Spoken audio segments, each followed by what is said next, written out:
Take a person, take a story, take you on a journey.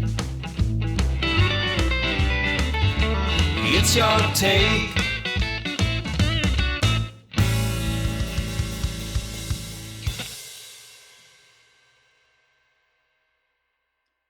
On today's edition of Your Take, we discuss performance, laughter, and panto. We talk to a naturally gifted performer who got his first lucky break at the age of 12.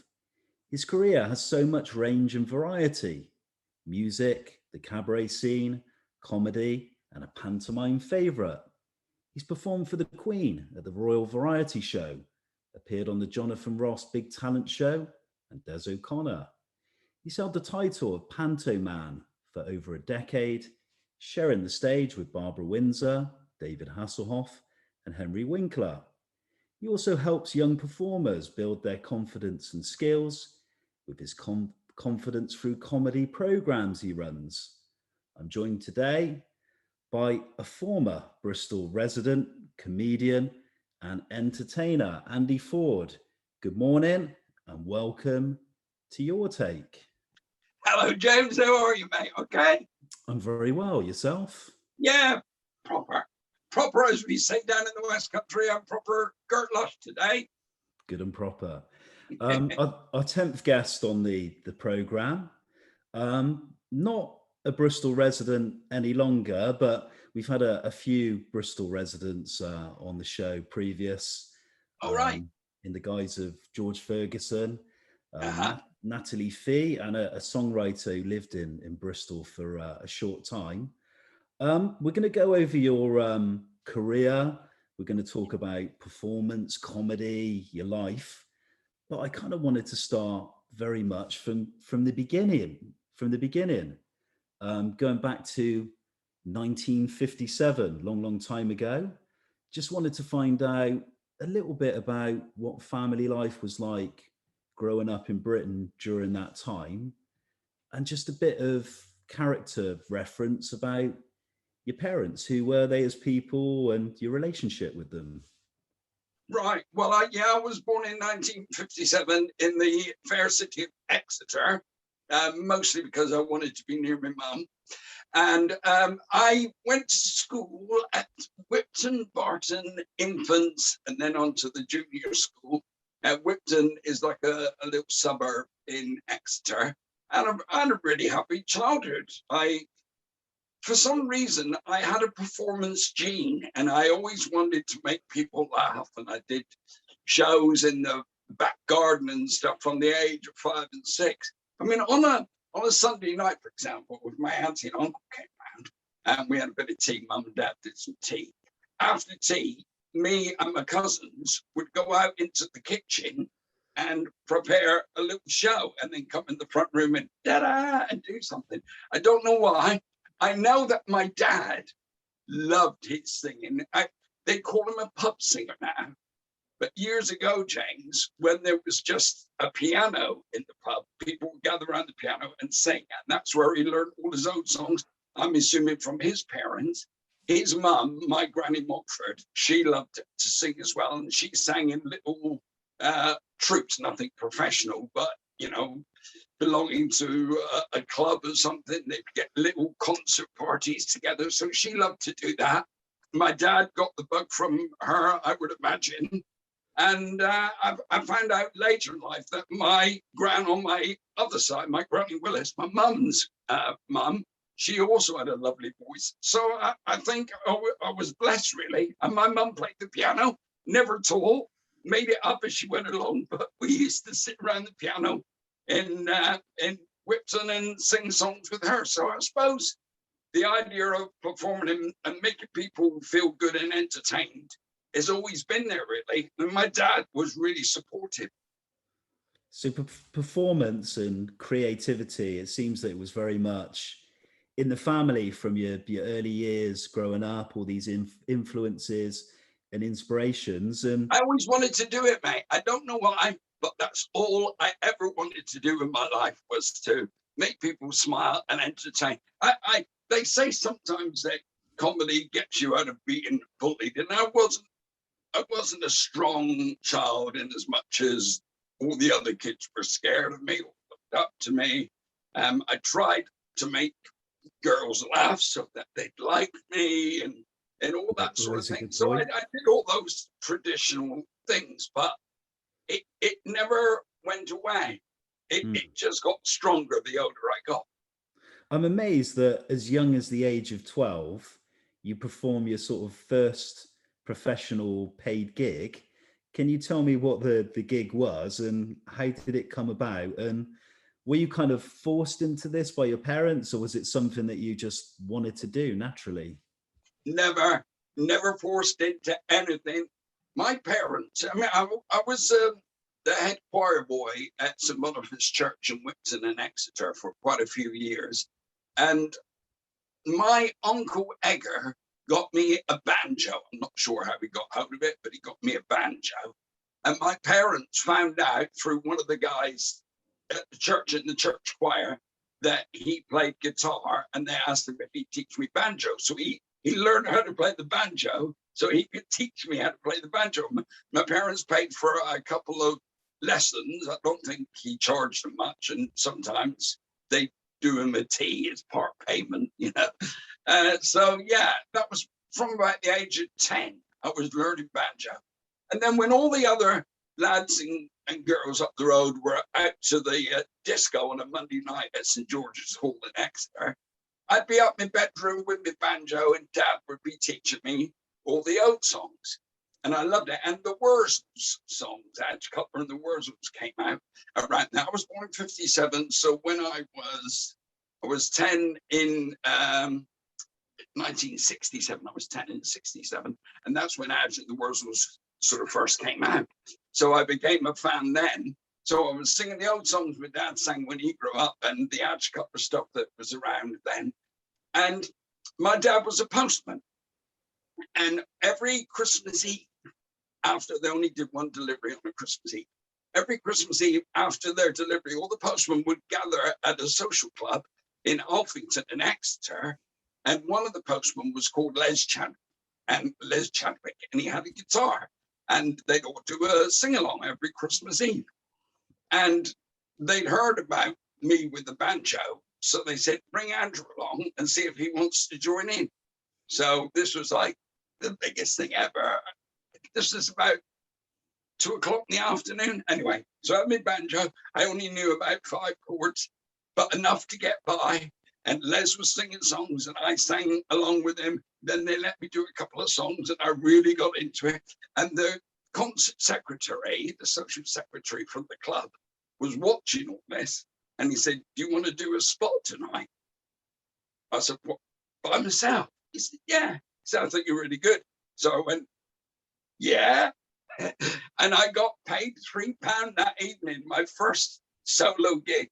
And from there, an agent was watching and started booking me in all the pubs and clubs around Exeter and Honiton and Fenton. And suddenly I was a performer, for money. And it was great. And once you got the bug for doing this, you can't stop. And when you hear this, that's it. You want to do more. Yeah, obviously, at an early age, you become very musical. You're into music. You're performing, and then you form this trio called the Cliff Brown Trio at the age. Well, of I didn't 14. form that. That was around before me, James. They Okay. were actually the Cliff Brown duo, right? And they were playing. Cliff was a lot older than me, and his dad Harry was a lot older than him. So it was the Harry Brown Trio first, and then when Harry died, it became the Cliff Brown. So I worked in summer season in Dawlish Warren with them at a couple of holiday camps as their singer, their 15-year-old singer. Sure. And it was great for me because I learned how to speak to an audience and how to perform the lots of old songs. We tried to do some new songs. It was a weird setup because Harry just played the piano, Cliff played the drums, and I sang, and that was it. It sounds like it was awful, but people loved it. Harry was such a good musician, and Cliff was good, and he learned all the songs of the day. So that was my education, I think. And from them, I went to what I thought was a stellar group called the Vic Palmer Combo, who were in Exeter, about the biggest thing in dance bands. And at 16, I did an audition and became their lead singer. So it seemed over those 4 years, it all happened sort of in a rush, really. When you were playing in these groups, what kind of venues were you playing on the circuit? Were they kind of small pub venues? Were they kind of holiday camps? What was kind of the scene, the music scene back in those days? Everything, mate. It was holiday camps, it was social clubs, and it was, you know, we play at the Great Hall, Exeter University. I shared the stage. We did our spot, and then they come up with Sid Lawrence, the Nat Temple Orchestra, Chris Barber's jazz band, Kenny Ball, I think, Ackerbilk. Ackerbilk was, for a while, Atch Cutler was Ackerbilk's roadie, awful roadie, but all these connections I got afterwards. And for example, Atch Cutler died on May the 5th in the early hours of the morning, 1974. And he was playing at the Crystal Room in Hereford with his band, Atch Cutler and the Wurzels. And the support on the show that night was a guy called Aidan J. Harvey from television. Give us a clue, he's an impressionist. Lovely, lovely guy. Anyway, so we lost Adge tragically in the early hours of Sunday morning. And on that Sunday night, Aidan J. Harvey had to do a show. You know, he was booked. And his show was in Exeter at the Labour Club at Clifton Hill. And the support band that were going to back him was the Big Palmer Combo. So he worked with Atch Cutler. He was the last person to work with Atch Cutler, and the next person he worked with was me. And I, at the time, now it seems spooky, but at the time I was just sad when he told us what had happened to Atch. But rolling on years later, and I'm performing as Atch, and that connection seemingly had always been there. I just didn't realize the strength of it. You went from being in a musical group, and then you pursued a solo musical career and released a few records. Yeah. How did that come about, and what are your recollections of being a solo performer? Well, I love singing. That was always my first love before my voice did this. And when I was working at a holiday camp called Ladram Bay in East Devon, I did really well there, and I ran it for 10 years. And the owner, who was a lovely guy, Mr. Carter, I said I wanted to make a record, and he said he'd support me. So he put the money up, and I made a record, and the record did okay. And then I had a good summer season, so I financed my own record follow-up. And I got on the Radio 1 Roadshow, and I was interviewed by Gary Davis in Exmouth. And they played my version of Groovy Kind of Love to millions of people on Radio 1. So I thought, it's going to happen. It didn't, but I thought it was going to. We've spoken about your musical pursuits. You decided to move into the cabaret scene shortly after. What made you decide to turn your back on music, and how do you kind of look back at that time? Well, I never considered that I actually turned my back on music. It was a natural progression. In fact, I still use music in my comedy shows now. So music part of my life, I've written a load of songs over the last few years about getting older, which people can see on YouTube and stuff. And so no, music's always around. But the comedy developed. At the time I was in groups, and my then wife said to me that you're doing all the work, but only getting a third or a quarter of the money. And I sort of thought, actually, that is right. So I went solo and started doing cabaret stuff. It was traditional cabaret stuff that everyone else was doing. And then when I met my second wife, she looked at what I was performing and said, are you enjoying doing all these old jokes? And I said, no, not really. But I said, it's what everyone does. She said, well, I've got an idea. Why don't you do the stuff that makes you laugh?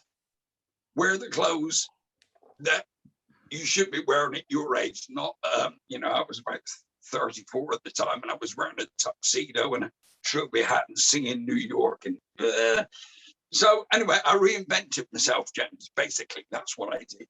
And I pulled the comedy from inside out because I was always a big fan of Monty Python's Flying Circus and the Goons. I got to the Goons quite late, but I loved all the surreal comedy.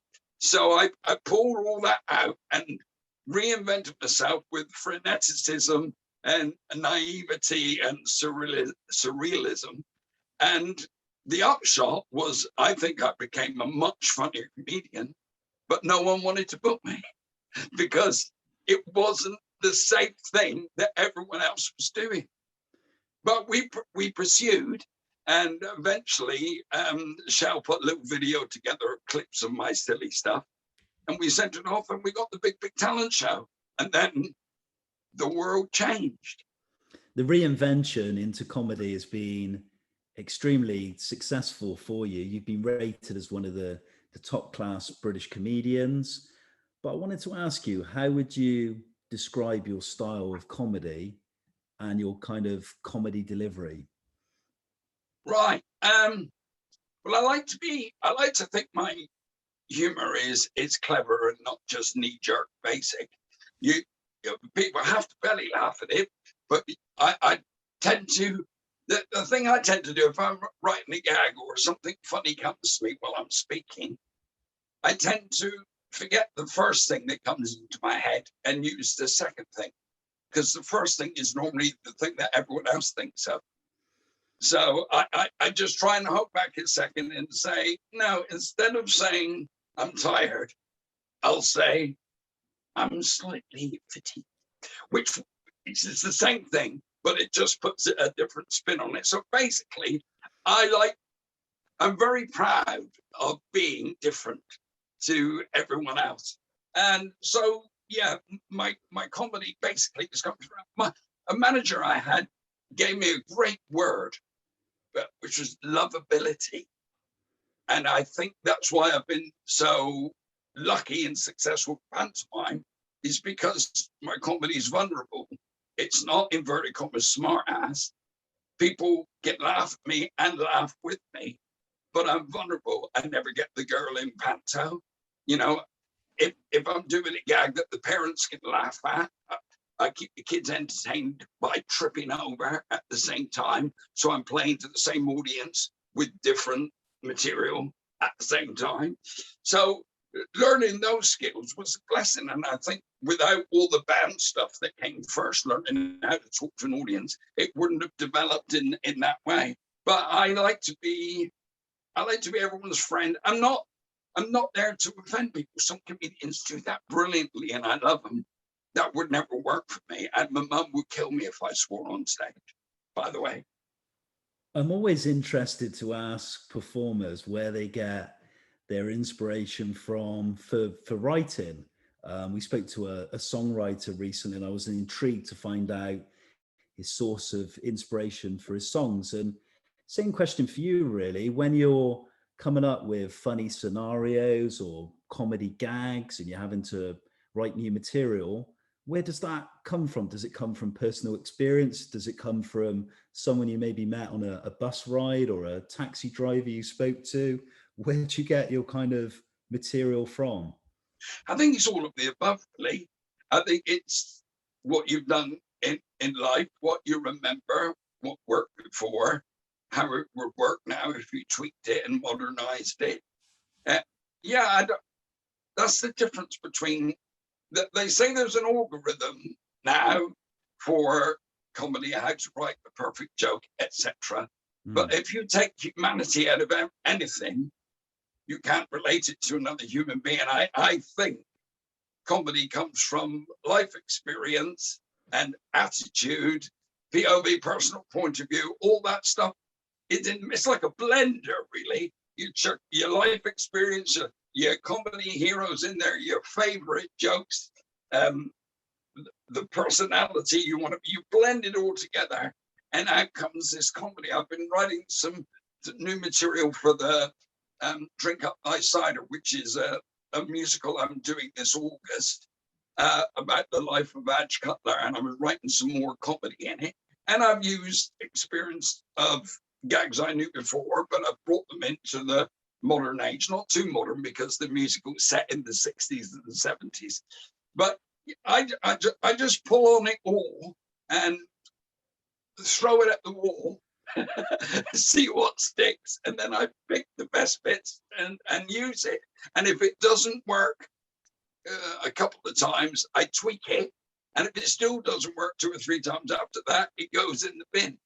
But you've got to try. And the toughest thing has been, James, over the last year and a half, we haven't had anywhere to go to try that stuff out, because you can't tell whether something's funny, really, unless an audience laughs at it. I can think it's the funniest line in the world, but if I take it out on the road and no one laughs at it, then I can't use it. When you've been performing on stage and you're doing like a stand-up show or a tour or a series of shows, do you sometimes find that in that particular moment, you might not have a joke necessarily or a sketch written down, but at that particular moment, you've just come up with something straight away in your head because maybe somebody in the audience shouts something out, and that creates a gag? Is there a lot of spontaneity and kind of that's part of a comedian's armory, really. You have to have that. I mean, sometimes an ad lib is something you've done before, but sometimes it isn't. And when you think of the greats like Morecambe and Wise, I went to see them in Exeter when I was 11 or 12 years old, and I was collecting for I believe it was a spastic society, and I was collecting a little container, and during the intervals I was collecting. They did 4 shows over 2 nights, and they let us sit on the steps in between the seats in the theatre to watch the shows. And I loved it. I laughed so much. But by show 2 and 3, I realized that their ad libs that they were just coming up with were rehearsed, but they did it so well that you would never have known. Of course, it's different now, because when you've done something, it's either on TV or online, and you can't hone something. You have to come up with genuine ad libs. But I believe a lot of Eric and Ernie's show was originally ad libs. They picked the best ones, like I said, threw them against the wall. The ones that stick went in the act. Then they honed it by playing around the country in between their TV shows, because the TV shows gave them the following. Then they could fill the theaters and make their money and hone the act by doing it twice a night. So that's how it works, really. That's why I'm so looking forward to getting back to performing. And I've got a new show called Older, Wiser, Dafter, which is about me getting older and finding the funny stuff in that. But I haven't had a chance to hone it properly yet, because I haven't been playing to audiences. None of us have. Already in this conversation, you've already mentioned some of your comedy inspirations. You mentioned Morecambe and Wise, you mentioned Monty Python, surrealism, and so on. And we could probably be here for a long time name dropping the great comedy greats. But if you had to name some of your favorites that you could take on a desert island or put in that DVD or Blu-ray and watch them on a regular basis that really kind of do it for you, who would they be?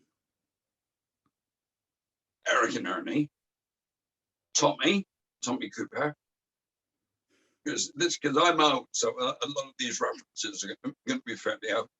Stan and Ollie, and Laurel and Hardy, so brilliantly honed, so brilliant. Their comedy was so brilliantly honed, and I don't know how it was so brilliantly honed in the films they did, because they just did the films. They didn't take that stuff out on the road. I don't believe they did before they filmed it. So they had a wonderful relationship, and they knew how each other was thinking. Love them. Who else? So many. Jim Carrey. I think he's physically brilliant. Robin Williams, massive hero of mine. There's so many. Les Dawson. Oh, Les Dawson was great, especially on the piano. That was wonderful. The piano It's very gags. clever. Yeah, Yeah, very very clever. good musician. But he hadn't, there was a guy called Victor Borger. I don't know if he's still around, who did comedy on the piano, and he was doing the out of tune stuff before Les picked it up. So once again, it's quite reassuring to think that Les got inspiration from watching other performers. That's the way it goes, really. You watch, you love, you laugh, and then you take bits into your show, and then hopefully when you get that right, people are watching me and taking some of the bits of stuff that I do and adding it to it's a continuum, really.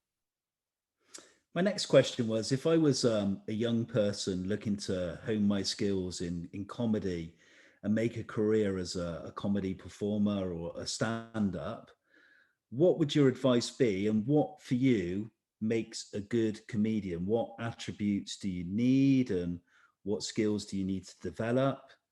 What would you suggest any young person wanting to make a career in your business? What would be your advice? Right. Well, number one, that should be easier now. The country's opening up again. Get on stage somehow, somewhere. Get on stage, because even if it, Amdram shows, pantomimes, the talent contests, well, whatever, find a way to stand up there. And because once you're motivated by an audience's appreciation, you can't stop. So you get on there, learn your skills. I would say find your own personality, really. And I've done a course called Confidence Through Comedy, where one of the things I talk about is finding your own personality, which has to be built on your natural foundation. But there are ways of doing it. You can take it 20-30% up with enthusiasm, so that your basic core beliefs and point of views are just accentuated by your freneticism. Or you could do it the other way that Jack D did it, was he took his personality and he took it down, and he was miserable about everything. Still probably the same core beliefs and the stuff that he knew would make people laugh, but he did it in a different way. Frankie Boyle does it in a way where he's got a good core. I'm very sure about that. But what works for him is to be outrageous and offensive. So he takes it in that direction. But the human being that's come up with that, you have to start your personality from there. Don't try and say, oh, I like the way he's doing it, I'm going to be that personality, because it'll never work. You can create and adapt and develop, but you start off at your core. Same with anything, really. I wanted to pick up on something you mentioned earlier on in the interview. When I asked you about describing yourself as a comedian, you said you're someone that doesn't like to offend or, tell kind of risky jokes, I guess. What's your kind of take on comedians who kind of do use like offensive language and do tell kind of, I don't know if coarse is the right word. Do you like that kind of comedy? What's your take on it? I like comedians. I like comedians, and the type of comedy I like is done by a good comedian in whatever style he or she wants to perform it. If you took away the language from the way that Billy Connolly did his comedy, it wouldn't work. The profanities work because it's part of his personality. He didn't manufacture that. That was just him, right? And when he swears, it's completely believable. That's the number one in comedy, is people have to believe you. If you stand on the stage and just say your core belief is very moral, and you stand there talking about gags about just say ladies of the night or something, and it's lewd and it doesn't suit your personality. They'll know. Audiences know whether it's real. They know the jokes aren't real. They know you're performing. But if they can't buy into you, you got nothing, really. We're living in kind of very different times to today, with kind of self-censorship in some ways, and we've seen various kind of different movements, and people in the public eye have been tracked back for things they've said in their young days on Twitter. Do you think, as a comedian, that kind of makes your job a lot harder, because sometimes you're writing material or you're on stage thinking, can I say that? Is that going to offend someone? Will the media maybe pick up on this? Are you kind of wary as comedians that there could be a negative reaction with the way society's changing towards certain attitudes and things? Well, if you've got in my case, a little bit of fame in certain areas, you have a responsibility that goes along with that. So just be sensible. As I said earlier in this interview, my mum would go nuts if I swore on stage. So I know that, and that prevents me, not that I do it anyway, of going in that direction. Plus, I think it's down to respect. It's not just comedians that are getting pulled up for saying stuff that offends people. I mean, what we've been through recently with the terrible treatment of some of our wonderful young footballers just sickens me. I think you just need to take responsibility in life, not just comedy. In life, I do cheeky gags. I'm not a kids entertainer. I'm an adult comedian, and some of the gags are a bit cheeky. And if I'm, I don't do the real cheeky ones in panto, cheeky-ish, and keeping the kids entertained at the same time. It doesn't suit me to be too lewd or controversial. So I suppose you're maybe talking to the wrong guy, offending people. And I'm always careful about what I put out on social media, because everything you say and put out is there forever. So, and it can come back and bite you on the bum. I just don't think I would naturally want to say the things that people would hold against me. Hopefully I wouldn't. We'll move on to a lovely answer there, and I like your perspective and take on that. I wanted to move from comedy to pantomime, because pantomime's been a massive thing in my childhood. Growing up, being fortunate to see some really great names on the stage as well. How did the pantomime thing come about? And you've built this reputation, incredible reputation in pantomime. You're like the Panto Man. I've heard people like Matt Lucas on television say, if you want to see a really funny guy, you want to see Andy Ford in Panto. He's incredible. So you've got such a great reputation. How did this all come about? The music, the comedy, and then performing on stage in the Christmas pantomimes? Well, I think not to be boring and repetitive, but it goes back to putting all the influences in the blender again, and then bringing out something that is silly and lovable and funny, and silly. And I think that worked for Panto. I always wanted to do Panto. I got into Panto a lot later than I wanted to. I think my first Panto was a touring Panto. And I worked with some wonderful people, wonderful dame called Adrian Vargo from Bristol.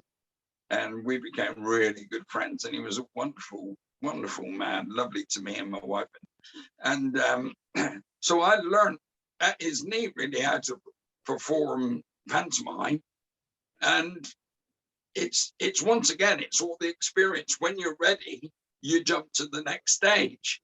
And when you're ready, but working with all these, I've been so fortunate. I mean, you reeled off a few. There's so many wonderful people I've worked with at Warwick Davis, Steve Fadden, and all they're just great. But the best thing for me about that, James, is that because they know I think going back to, attitude and not offended, because they know that I respect them and I trust them, and I wouldn't write something to make them look stupid. I think they trust me. And over the years, they seem to have trusted me. And I think that's what makes it work. You have to have respect. And when I worked with David Hasselhoff, for example, we had to do some comedy together. And I love David. He's a great mate, but he's not a comedian. He's got a vibrant personality, but it's not funny per se. But he's got a big voice, and we all know what the Hoff does. So I wrote a version of Wind Beneath My Wings, Bette Midler song, between me as Smee and him as Hook. So I made it funny by just doing little lines in between, but giving him the chance to shine. So he's upset. What's wrong, Captain? And of course, David had gone through this psychologist stuff, the videos of him on YouTube and stuff. So I decided to play a psychotherapist. Smee was a psychotherapist to Captain Hook. And we talked about stuff, did some gags there. And then he stood up and said, "You've always been there, Mr. Smee. It must have been cold there in my shadow." And I came up with, "Yeah, it was flipping freezing." So every line, he just sang the lines of the song, over dramatic, and in between every, "Did you ever know that you're my hero? Because I wear my pants over my tights." And I did funny lines in between everything. And it was a massive hit. And he wasn't sure about doing it, first of all, because there was a line in it where he's saying, "I couldn't fly higher than an eagle." And I went, "Or possibly a budgie." And he said, "Is that funny?" I said, "What's a budgie?" I said, "Well, it's short for budgerigar, but in England, everyone will know." "Are you sure it's funny?" Anyway, we did rehearsal. And the juveniles, some of the juveniles that were going to be in the show, came to watch us rehearse to see how it was going. And we got to that bit. And I went, "Possibly a budgie." And all the kids and all their parents just fell about. And he looked at me and winked. And I think from then on, he trusted me for the whole gig. So I told him it would work. It was the thing that the press wrote about of the pantomime, the highlight of the show. I wrote it, he performed it with me, and I've got that forever, James. You've had so many years experience performing in pantos, from the whole creative process, from the writing to the rehearsals to doing all the shows. But what for you does it with panto? What do you like about it the most? I think why we should never lose it is there are not many situations now when the family can watch things together, to be together to do stuff. A lot of the company, as we were talking about earlier, is too strong for kids, and they wouldn't get the cultural references or the sexual innuendo, etc. So they're on the outside of it. But to go to, if you come to one of my stand-up shows, as I say, it's not a kids show, but you can bring kids along because I won't offend them. And there's still a silly personality with Panto. That is that a million times. There's something for the kids.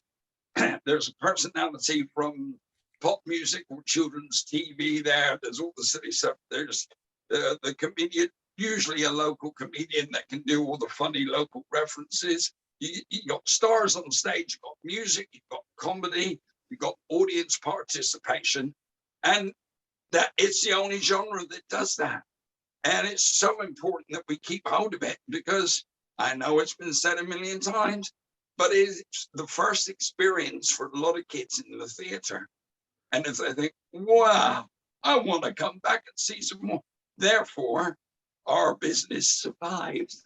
So, and a lot of theatres rely on pantomime to keep them going throughout the year. So, and that's why it's so tough over the last year or so. I did panto last year, by the way, a social distance panto in Plymouth with Les Dennis and Conor McIntyre and Simon Webb, and it was fantastic. We did Robinson Crusoe, we had to keep 6 foot away from each other on stage. And in the wings, I bet there was our some good jokes. I bet there was some good jokes about that, wasn't there? oh, we did all the. That's the other thing about pantomime, of course. It's cultural and modern references. So what's in the news has to be used in pantomime. That's why pantomime, although it's a dated phenomenon, it's always up to date because the comedians and the writers pick current references to go in. It keeps it fresh. I don't know of any other genre that can keep reinventing itself while staying the same. I just adore pantomime. You're right. It's got a long British history. It's a British tradition. It comes in the winter. We've all got this Christmas spirit and feeling. But what I was going to ask you, you've already mentioned David Hasselhoff, a name again from my childhood with some of those TV shows like Knight Rider, and you mentioned you really enjoyed working with him. Some of the other people you've worked with tell me that you've enjoyed, and can you tell me your favorite pantomime production that you've done so far? Well, it combines the two, really, of the two questions there, and it was Dick Whittington at Bristol Hippodrome in 2010, 11 with Barbara Windsor. And I love Barbara Windsor since I was a little lad. I just adored her.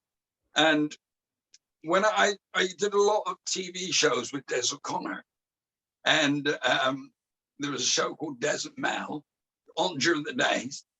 And at the time I was doing pantomime for Jim Davison.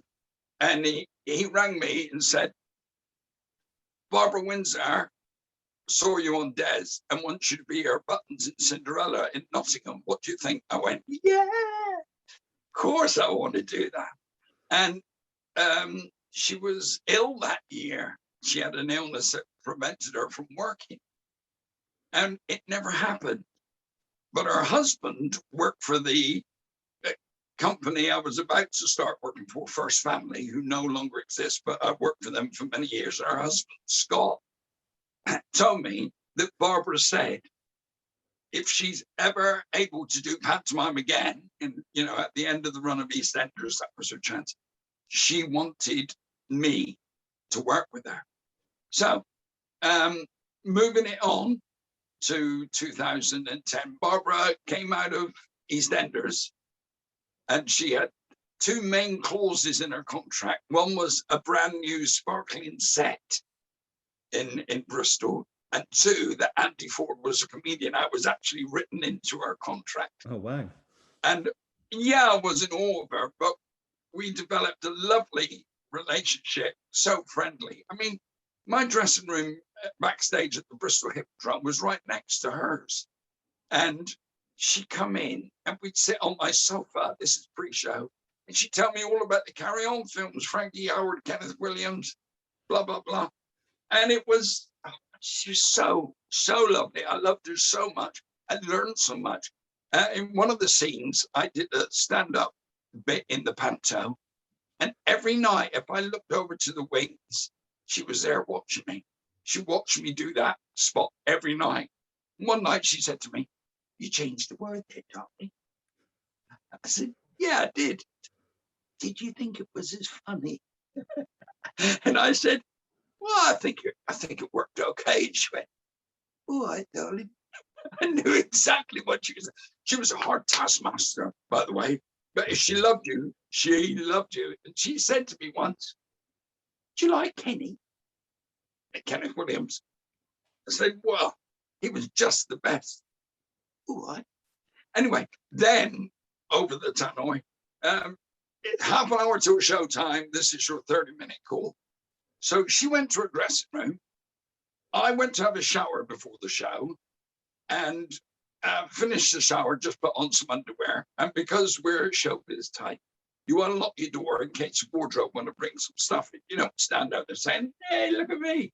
But you open the door because wardrobe have seen it all, and you've got to, while you're getting ready, they need to come in with some costumes. Anyway, so I opened the door so that wardrobe could come in if they need to. And a book fell in. It was lent against the door, it fell in. And it was called Born Brilliant. And it was a story of Kenneth Williams. And I love Kenneth. I thought, oh, Barbara's got me a book.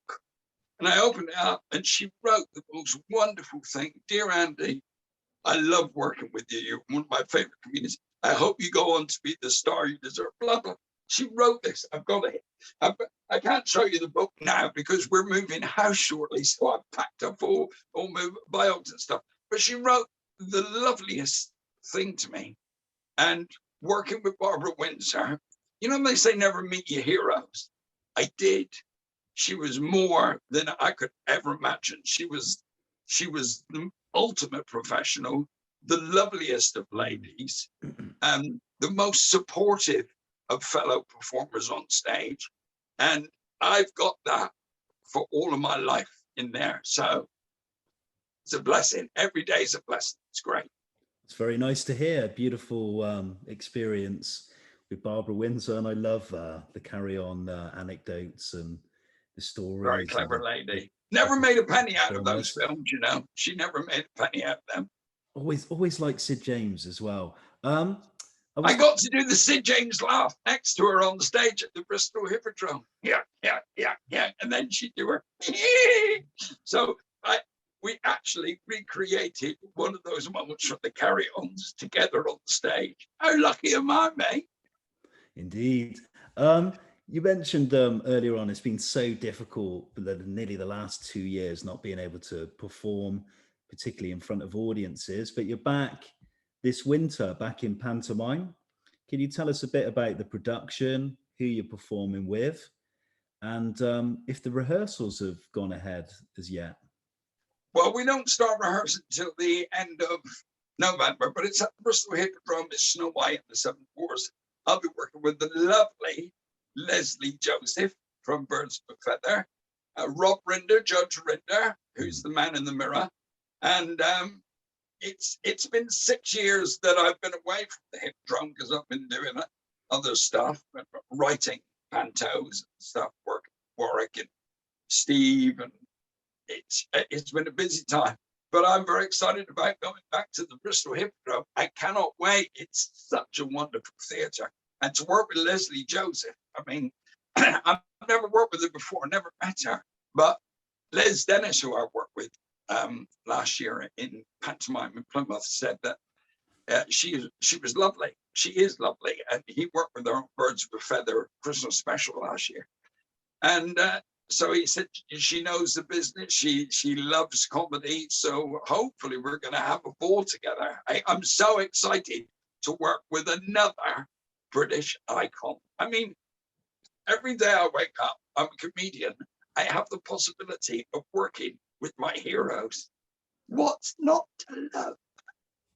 You've worked across so many mediums. You've been on television, you've been on stage with the pantomime, the acting, the comedy. You've done radio as well, sorry. What is your favorite medium if you had to choose one, and why would that be? Well, it has to be on the stage. It has to be with a live audience. So you can never replicate that without a live audience. But I love doing my stand-up shows as well. I love doing pantomime. I love this musical I'm doing, Drink Up Thy Cider, in the Redgrave Theatre this August. I love doing that because I'm playing one of my heroes, and I wrote the majority of the script for it. So I don't know if I can say, probably Panto has been the most successful for me, so it'll be up there, but I love them all. And you take any of them away and you take something from my life, and I quite like my life. Thank you very much. So I love all them things. I love the fact that you've been performing for so many years. You've been very successful at what you do, and then you're giving back. You've come up with the Confidence Through Comedy scheme that you've been running for many years, nurturing young people. Can you just tell us a bit more about it and why you decided to set it up? Yeah, well, it's an online course, really. Anyone can, purchase it.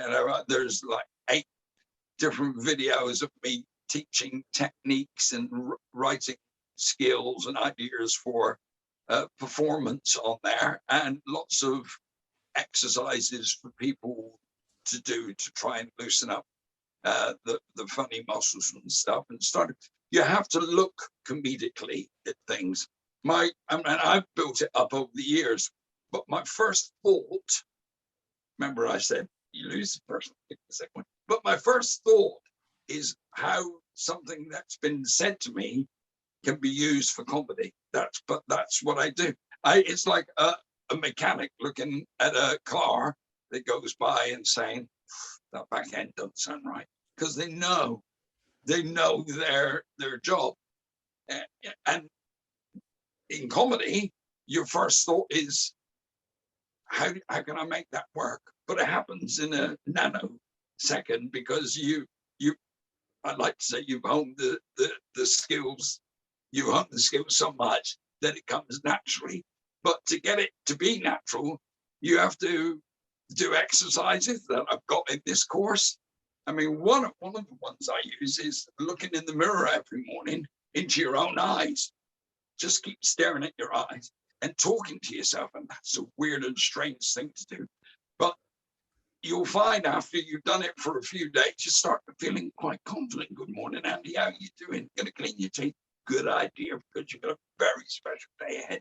And you learn how to talk about stuff without hesitation, repetition, deviation. Was that just a minute? So you learn these skills, and the looser you become, then you can take that out into a social situation. For example, if you're in a pub with your mates and you wonder why certain people get all the laughs, it's because they know how to hold. They're confident in their own personality, and that doesn't come naturally for some people. Say you've honed a joke and you really, really want to get it in, and it's a joke about a football match, and you think people will love this, but the conversation's miles away.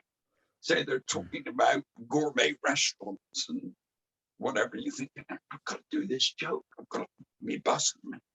So you just jump in with, very lucky for you guys going to posh restaurants like that. I couldn't afford that. You know, growing up, all I had was like a Cornish pasty on a Saturday afternoon, particularly if I was going to the football.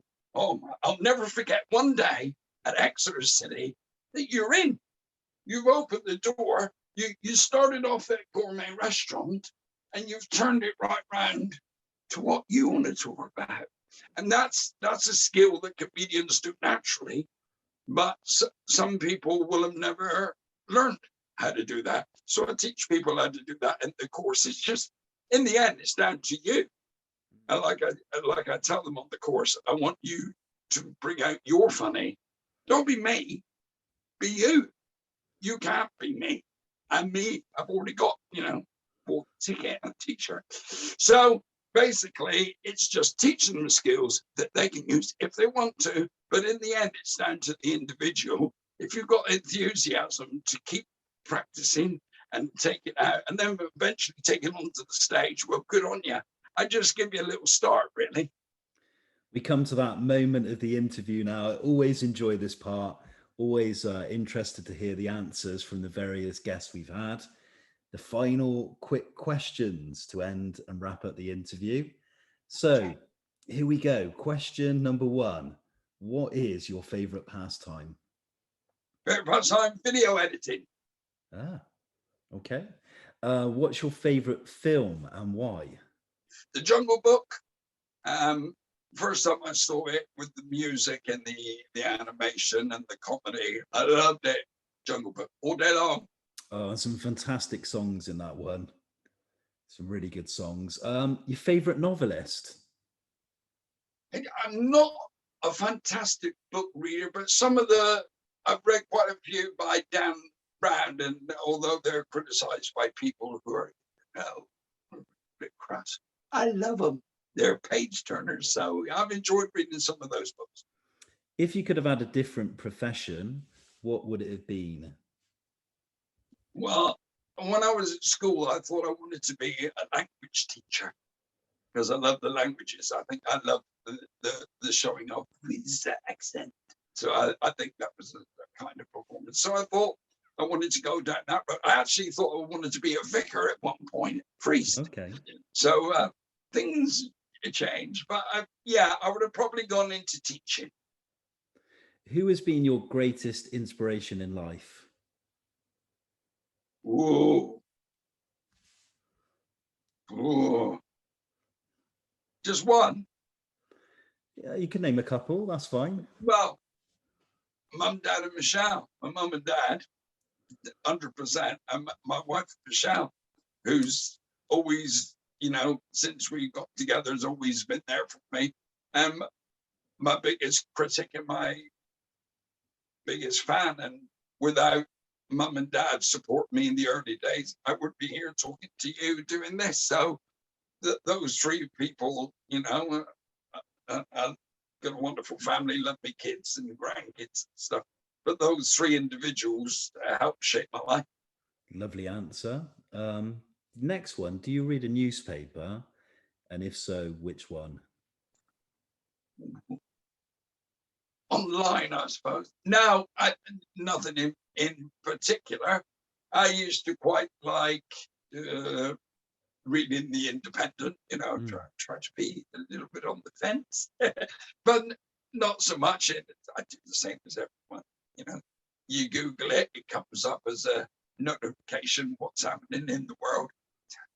Times have changed, but yeah, I would say I'm more of a independent reader. A newspaper's a good way of finding comedy gags. Everything's a good way to find Yeah. comedy gags. Whatever happens, we've got. If you want to find out something, you can Google it now. So you know, I even Google, because I'm not frightened to look at other people's gags. You can rewrite a gag and make it your own. So I'll Google gags and that on the internet. It's all there. It's so much easier than it was if you want to do it. Next one. What's your favorite food? Roast dinner. Good choice. I love a roast, especially lamb, and I do like mint sauce. You're a mint sauce guy. I love lamb as well. My wife doesn't like cooking red meats. She's not a vegetarian, but she doesn't like cooking red meats. So, but pork crackling on a Sunday or a lovely roast chicken. And my wife's the best cook in the world, by the way. I forgot to say that. She is. Sundays is almost, our roast dinners are almost religious. I love them. I love them too. I share that sentiment. Who's your favourite cultural icon? Cultural icon. Growing up, it would have been Adge Cutler. Yeah. Now, there's so many. I tell you who I always wanted to work with and be like, and ended up becoming friends with, was Des O'Connor. He was just a wonderful, lovely man. And I'm proud to say I became not close friends, but friend. I did his show 6 or 7 times, and he was lovely. His wife even did an impression of me. He was such a lovely guy to work with, and genuinely wanted to help people into the business. So, yeah. You can say this, and I always like to hear what people say on the previous Your Takes. What is your favourite curse word and why? Favorite curse word? Yeah, favourite curse word. One I've made up myself. Yeah. If it's not going to offend anyone, but I said it one day, and I quite use it now for any situation, which is unbeflipping believable. And a very good answer. What's your favorite place or holiday destination? Cancun, Mexico, me and my girl. And a music question now. We spoke about music earlier on. Who's your favorite music artist and what is your favorite album? I think it was Mark Bolan, I would say, T-Rex, because once again, that was when all the influences were perfect for me as a teenager. Favorite album? Well, probably Paul Simon, Graceland. Oh, it's a really good album. I love that with the all the African influences. Yeah, beautiful album. And the last one, How do you wish to be remembered?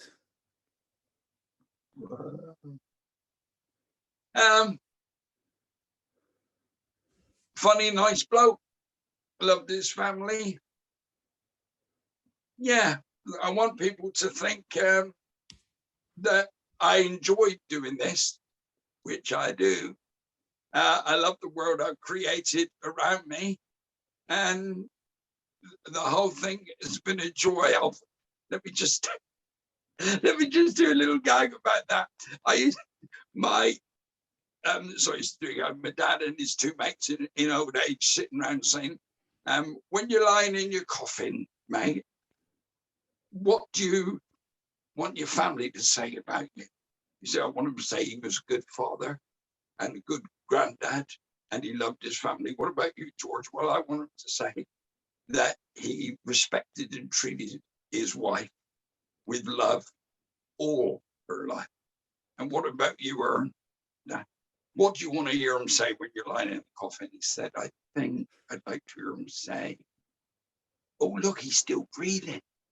A nice one, and such a good end to a good note to finish on. I've really enjoyed listening to your story, all the things that you've done in performance, from the comedy to the music, the singing, the performance, and your views on comedy as well. And of course, a green background went down well as well. And you've had me with a wry smile on my face. A good way to start the day. I've really enjoyed it. Thanks a lot for your time. And just to finish up, Yes. Can you just give us a recap on where we can see you, if it's doing stand-up soon, or of course your pantomime with Lesley Joseph and Mr. Judge Rinder?